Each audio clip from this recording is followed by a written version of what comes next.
There's a lot of people here that are like 3 to 4K Yeah. that have been kind of stable, or 10K and been kind of stable, and they probably know what they need to do. But I guess any advice for them to sort of break out of that mold they've put themselves in and actually go out there and, instead of hesitating to make 20 calls for 45 minutes and then making 3 calls, like making 60 calls in an hour kind of thing. Any thoughts? I don't want to sound redundant, but just having that all-in mentality, because when you're 1 foot in, 1 foot out like that, that's where you end up stuck at 3 to 4K, because you may have a part-time job, you may have other options, you're not fully committed. So when I quit my job and this was it, I mean, you were scared for me.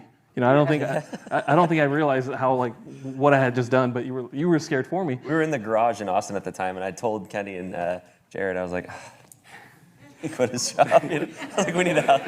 We need to help him. What you told me not to do, but if I would have given myself another week or two to think about going into rep, I wouldn't have done it.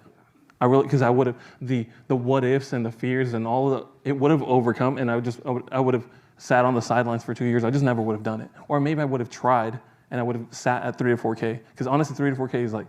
So it's like that you need to get yourself in a position of uncomfort, is what you're saying. For you, that was really important. For me, yeah. I had to put myself in a situation where I didn't give myself another choice.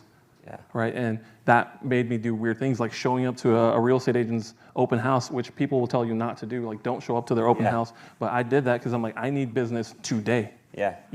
And getting on stage was uncomfortable. Making Zillow cold calls to that agent when I didn't really know what I was doing was uncomfortable. But I forced myself to get myself out of my comfort zone. Actually, I wrote that down.